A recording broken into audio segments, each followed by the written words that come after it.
மனித வாழ்க்கையில் பல விஷயங்களை ரகசியமாக வைக்கப்படுகின்றன. ஒருவரின் தனிப்பட்ட வாழ்க்கை ரகசியங்கள், திட்டங்கள் ஆகியவை பெரும்பாலும் பிறரிடம் பகிரப்படுவதில்லை. ஒவ்வொரு ரகசியத்திற்கு பின்னாலும் ஒரு கதை இருக்கும். வாங்க வீடியோக்குள் போகலாம். ரகசியம் 1. உங்கள் கடந்த கால தவறுகள். அரவிந்த் என்பவன் தனது இளமை பருவத்தில் சில தவறான முடிவுகளை எடுத்தான். அதன் பிறகு அவன் பல கஷ்டங்களை சந்தித்தான். ஆனால் அவன் அதை விட்டு வெளியே வந்து கடினமாக உழைத்து ஒரு பெரிய தொழிலதிபர் ஆனான். அவனுடைய சக நண்பன் அவன் எங்கிருந்து வந்தான் என்று கேட்கும்போது அவன் கடந்த காலத்தை ஒருபோதும் பகிர்ந்து கொண்டது இல்லை. ஒரு நாள் அவனுடைய நண்பன், "நீ இந்த நிலைக்கு எப்படி வந்தாய்?" என்று கேட்டான். அதற்கு அரவிந்த், "நான் எதிர்காலத்தை நோக்கி மட்டுமே பார்க்கிறேன், கடந்த காலத்தை அல்ல" என்று பதிலளித்தான். அவனுடைய கடந்த கால தவறுகளை அவன் யாரிடமும் சொல்லாததால் அவனுடைய இமேஜ் ஒரு நல்ல மனிதனாகவே இருந்தது. அவன் அந்த ரகசியத்தை வெளிப்படுத்தியிருந்தால் மக்கள் அவனுடைய கடந்த காலத்தை வைத்து அவனை கேலி செய்திருப்பார்கள். ரகசியம் 2. உங்கள் வருமானம் மற்றும் செல்வம். ரகு ஒரு பிரபலமான கம்பெனியில் வேலை செய்கிறான். அவனுக்கு நிறைய சம்பளம் வருகிறது. ஆனால் அவன் தன் வருமானத்தை யாரிடமும் சொல்வதில்லை. ஒரு நாள் அவனுடைய நெருங்கிய நண்பன், "உன் சம்பளம் எவ்வளவு?" என்று கேட்டான். ரகு, "அது முக்கியமல்ல, நான் மகிழ்ச்சியாக இருக்கிறேன்" என்று பதில் அளித்தான். இந்த ரகசியத்தை அவன் பாதுகாத்தால்தான் அவனுடைய சொந்த வாழ்க்கை மகிழ்ச்சியாகவும் நிம்மதியாகவும் இருந்தது. வருமானத்தை வெளியில் சொன்னால் சிலர் பொறாமைப்படுவார்கள், சிலர் பணத்திற்காக பின்தொடருவார்கள், இன்னும் சிலர் அவனிடம் கடன் கேட்பார்கள். ரகசியம் 3. உங்கள் குடும்ப பிரச்சனைகள். கவிதா ஒரு அழகான குடும்பத்தில் பிறந்தாள். ஆனால் அவளுடைய அப்பா அம்மாக்குள் எப்பொழுதும் சண்டை வந்து கொண்டே இருந்தது. கவிதா யாரிடமும் இதை சொல்லியதில்லை. ஒரு நாள் அவளுடைய தோழி, "உன் குடும்பம் மிகவும் மகிழ்ச்சியாக இருக்கிறது" என்று சொன்னாள். கவிதா சிரித்தாள். ஏனெனில் அவள் தனது குடும்ப பிரச்சனைகளை வெளியில் சொன்னால் அவளுடைய குடும்பத்தின் மதிப்பு குறைந்துவிடும், மேலும் அவளுடைய தனிப்பட்ட வாழ்க்கையும் பாதிக்கப்படும் என்று பயந்தாள். இந்த ரகசியத்தை அவள் பாதுகாத்தாள். அவள் குடும்பத்தின் ரகசியங்களை வெளியில் சொல்லாமல் இருந்தது. இந்த ரகசியத்தை அவள் பாதுகாப்பாக வைத்திருப்பதனால் குடும்பத்தின் ரகசியங்கள் வெளியில் சொல்லாமல் இருந்தது. ரகசியம் 4. அடுத்தவரை பற்றி நீங்கள் என்ன நினைக்கிறீர்கள்? சண்முகம் தன்னுடைய நண்பர்களுடன் சேர்ந்து ஒரு பார்ட்டிக்கு போனான். அங்கே அவனுடைய மேனேஜரும் வந்திருந்தார். சண்முகம் தன்னுடைய மேனேஜரை பற்றி பல நெகட்டிவ் விஷயங்களை நண்பர்களிடம் பேசினான்.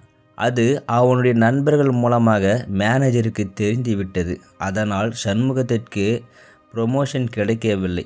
சண்முகம் இந்த ரகசியத்தை யாரிடமும் சொல்லாமல் இருந்திருந்தால் அவனுடைய வேலை எந்த பிரச்சனையும் வந்திருக்காது. ரகசியம் 5. உங்கள் இலக்குகள் மற்றும் எதிர்கால திட்டங்கள். அருண் ஒரு புதுமையான ப்ராஜெக்ட் செய்ய வேண்டும் என்று திட்டமிட்டிருந்தான். அவன் அதை யாரிடமும் சொல்லவில்லை. ஆனால் அவனுடைய நண்பன், "நீ என்ன செய்கிறாய்?" என்று கேட்டான். அருண், "நான் ஒரு புதுமையான ப்ராஜெக்ட் செய்கிறேன்" என்று சொன்னான். சில நாட்களில் அவனுடைய நண்பன் அதே ப்ராஜெக்டை முன்கூட்டியே செய்து முடித்து விட்டான். அருண் தன்னுடைய ரகசியத்தை யாரிடமும் சொல்லாமல் இருந்திருந்தால் அவனுடைய ப்ராஜெக்ட் வெற்றி பெற்றிருக்கும். ரகசியம் 6. மற்றவர்களின் ரகசியங்கள். பிரியா தன்னுடைய தோழி பூர்ணாவின் ரகசியத்தை ஒருவரிடம் பகிர்ந்து கொண்டாள். அந்த ரகசியம் பூர்ணாவிற்கு தெரிந்துவிட்டது. இதனால் அவர்களின் நட்பு முறிந்துவிட்டது. பிரியா தன்னுடைய தோழியின் ரகசியத்தை யாரிடமும் சொல்லாமல் இருந்திருந்தால் அவர்களின் நட்பு பலமாக இருந்திருக்கும். ரகசியம் 7. உங்கள் பயங்கள் மற்றும் பலவீனங்கள். நவீன் தனது பலவீனங்களை நண்பர்களிடம் சொன்னான். அவன் ஒரு விஷயத்தை மிகவும் பயப்படுகிறான் என்றும் சொன்னான். அந்த நண்பன் நவீனுடைய பலவீனங்களை பயன்படுத்தி அவன் அவமானப்படுத்தினான். நவீன் தன்னுடைய பயங்கள் மற்றும் பலவீனங்களை யாரிடமும் சொல்லாமல் இருந்திருந்தால் யாரும் அவனை காயப்படுத்தியிருக்க மாட்டார்கள். ரகசியம் 8. உங்கள் காதல் வாழ்க்கை. சௌந்தர்யா அவனுடைய காதலியுடன் உள்ள இரகசியங்களை பற்றி தன்னுடைய நண்பர்களிடம் சொன்னாள். அந்த நண்பர்கள் அதை வைத்து சௌந்தர்யாவை கிண்டல் செய்தார்கள். இதனால் அவளுடைய காதல் வாழ்க்கை பாதிக்கப்பட்டது. சௌந்தர்யா தன்னுடைய காதல் இரகசியங்களை யாரிடமும் சொல்லாமல் இருந்திருந்தால் அவளுடைய தனிப்பட்ட வாழ்க்கையும் மகிழ்ச்சியாக இருந்திருக்கும். ரகசியம் 9. நீங்கள் ஒருவருக்கு செய்த உதவிகள். சுரேஷ் தனது நண்பனுக்கு மிகவும் பண கஷ்டம் இருந்தபோது அவனுக்கு பணம் கொடுத்து உதவினான். சுரேஷ் தன்னுடைய நண்பனுக்கு உதவினான் என்பதை யாரிடமும் சொல்லவில்லை. ஆனால் ஒரு நாள் அந்த நண்பன் வேறு ஒருவரிடம் சுரேஷ் எனக்கு உதவினான் என்று சொன்னான். அதை கேட்ட சுரேஷ், நாம் ஒருவருக்கு உதவினால் அதை நாம் வெளியிட்டால் அது நம்முடைய பெருமைக்காக நாம் செய்ததாக ஆகிவிடும் என்று சொன்னான். தன்னுடைய இரகசியத்தை யாரிடமும் சொல்லாமல் இருந்திருந்தால் அந்த உதவி இன்னும் மதிப்புடையதாக இருந்திருக்கும். ரகசியம் 10. உங்கள் உடல்நல பிரச்சனைகள். ராஜேஷ் தனக்கு உடல்நிலை சரியில்லை என்பதை யாரிடமும் சொல்லாமல் இருந்தான். அவனுடைய நண்பர்கள் அவன் ஏன் அமைதியாக இருக்கிறான் என்று கேட்டார்கள். ராஜேஷ், நான் ஒரு இரகசியத்தை என் உடலுக்குள் வைத்திருக்கிறேன் என்று பதிலளித்தான். உடல்நல பிரச்சனைகளை யாரிடமும் சொல்லாமல் இருந்ததால் அவன் தனிப்பட்ட வாழ்க்கையிலும் சமூகத்திலும் நிம்மதியாக இருந்தான். மேலும் உடல்நல பிரச்சனைகள் வெளியில் தெரிந்தால் அது அவனுடைய சமூக வாழ்க்கைக்கும் வேலைக்கும் ஒரு தடையாக அமையும். இந்த இரகசியங்கள் அனைத்தும் ஒருவரின் தனிப்பட்ட வாழ்க்கையின் பாதுகாப்பிற்கு மிகவும் முக்கியமானவை. இவற்றை பாதுகாப்பதன் மூலம் ஒருவரின் வாழ்க்கை அமைதியாகவும் மகிழ்ச்சியாகவும் அமையும். அழகிய ஒரு சிற்றூர். அங்கு வாழ்ந்த இளைஞன் ஒருவரின் பெயர் கண்ணன். அவனுக்கு உலகமே அவன் நிலம்தான். அவன் நிலத்தில் கதிரவன் தன் கதிர்களை படர விடுவான். அவனும் நிலத்தில் வேர்வை சேர்ந்த கடினமாக உழைப்பான். அவனின் உழைப்புக்கு ஏற்ற பலனை அவனுக்கு அளிக்கும். அவனுடைய கிராமத்தின் அருகே புதிய தொழிற்சாலை ஒன்றை அமைப்பதற்கு அரசு அனுமதி அளித்தது. அந்த தொழிற்சாலையிலிருந்து வெளிவரும் கழிவுநீர் கண்ணனின் நிலத்தில் பாய்ந்தால் அந்த நிலம் விவசாயத்திற்கு பயன்படாது. கண்ணன் இந்த விபரீதத்தை முன்கூட்டியே உணர்ந்தான். தொழிற்சாலை நிர்வாகத்திடம் இந்த பிரச்சனை குறித்து பேசினான். கழிவுநீரால் உங்கள் நிலம் பாழானால் நாங்கள் உங்களுக்கு இழப்பீடு தருகிறோம் என்று அவர்கள் அலட்சியமாக பேசினார்கள். ஆனால் அவனுக்கு பணம் முக்கியமில்லை, விவசாயம் நிலம்தான் முக்கியம். கண்ணன் மனம் உடைந்தான். ஒரு நாள் அவன் வயலில் வேலை செய்து கொண்டிருந்த போது பக்கத்து வயல்காரரான பெரியவர் ஒருவர் வந்து அமர்ந்தார். ஏன் கண்ணா கவலையோடு இருக்கிறாய் என கேட்டார்.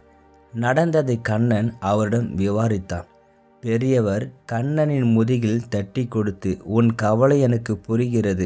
ஆனால் சில இரகசியங்களை யாரிடமும் பகிர்ந்து கொள்ளக்கூடாது. அதிலும் குறிப்பாக நீ என்ன செய்ய போகிறாய் என்பதை இரகசியமாக வை. உன் பலத்தை எல்லோருக்கும் சொல்லக்கூடாது என்று அறிவுரை கூறினார். பெரியவரின் வார்த்தைகள் கண்ணனுக்கு புத்துணர்ச்சியை கொடுத்தன. கண்ணன் இரகசியமாக ஒரு திட்டத்தை தீட்டினான். தன்னுடைய வயலின் நடுவில் ஒரு பெரிய பள்ளம் தோண்டினான். மேலும் அந்த பள்ளத்திலிருந்து தண்ணீர் வெளியேற ஒரு வடிகால் அமைத்தான். இந்த ஏற்பாட்டை அவன் யாரிடமும் சொல்லவில்லை. சில நாட்களுக்கு பிறகு தொழிற்சாலை நிறுவப்பட்டது. அவர்கள் எதிர்பார்த்ததைப் போலவே தொழிற்சாலையிலிருந்து கழிவுநீர் வெளியேறி கண்ணனின் நிலத்தில் பாய்ந்தது. மற்ற விவசாயிகள் கண்ணனின் நிலத்தை கண்டு சிரித்தனர். சிலர் கண்ணனை பார்த்து பாவம், அவனது நிலம் பாழாகிவிட்டது என்று அனுதாபப்பட்டனர். ஆனால் கண்ணன் அவர்களிடம் ஒன்றும் பேசவில்லை, அமைதியாக இருந்தான். அந்த கழிவுநீர் கண்ணன் தோண்டிய பள்ளத்தில் சென்று சேர்ந்தது. அங்கிருந்து வடிகால் வழியாக பக்கத்தில் இருந்த ஒரு பாழடைந்த கிணற்றில் பாய்ந்தது. கண்ணன் அமைதியாக தன் வேலையை செய்து கொண்டிருந்தான். ஒரு மாதம் கழித்து மற்ற விவசாய நிலங்களில் பயிர்கள் வாட ஆரம்பித்தன. அவர்கள் நிலத்திலிருந்து கிணறுகளிலிருந்து வந்த தண்ணீரும் மாசுபட்டு இருந்தது. ஆனால் கண்ணனின் நிலத்தில் மட்டும் பயிர்கள் பசுமையாக செழித்து வளர்ந்து இருந்தன. இதை கண்ட மற்ற விவசாயிகள் வியப்படைந்தனர். கண்ணன் அப்பொழுதுதான் தன் நிலத்தை பாதுகாக்க தான் இரகசியமாக எடுத்த முயற்சி குறித்து மற்றவர்களிடம் கூறினான். அதை கேட்ட கிராம மக்கள் கண்ணனின் அறிவுத்திறனை நாங்கள் குறைத்து மதிப்பிட்டு விட்டோம் என்று வருத்தப்பட்டனர். மேலும் இந்த சம்பவத்திற்கு பிறகு தொழிற்சாலை மூடுமாறு அரசு கோரிக்கை வைத்தனர். மக்களின் கோரிக்கை ஏற்று அரசு தொழிற்சாலையை மூடுவதற்கு உத்தரவிட்டது. பிறகு கண்ணன் மற்ற விவசாயிகளுக்கு உதவியாக இருந்தான். தனது விவசாய நிலத்தில் உள்ள பாழடைந்த கிணற்றின் நீர் சுத்தம் செய்து மற்ற விவசாய நிலங்களுக்கு நீர் பாய்ச்ச உதவி செய்தான். அவனிடம் அறிவுத்திறனும் பெருந்தன்மையும் கிராம மக்கள் ஆச்சரியப்படுத்தியது. கண்ணன் அவர்கள் கிராமத்தின் செல்வ பிள்ளையாக ஆனான். விவசாயத்திற்கு எத்தனையோ தடைகள் வரலாம், ஆனால் நம் அறிவுத்திறனால் அவற்றை எதிர்கொண்டால் வாழ்க்கையில் நிச்சயம் வெற்றி பெறலாம் என்பதை இந்த கதை நமக்கு உணர்த்தும் பாடம். இந்த வீடியோ உங்களுக்கு பிடித்திருந்தால் மறக்காமல் உங்கள் நண்பர்களுக்கு ஷேர் பண்ணுங்கள், லைக் பண்ணுங்கள், சப்ஸ்கிரைப் பண்ணுங்கள். நன்றி, வணக்கம்.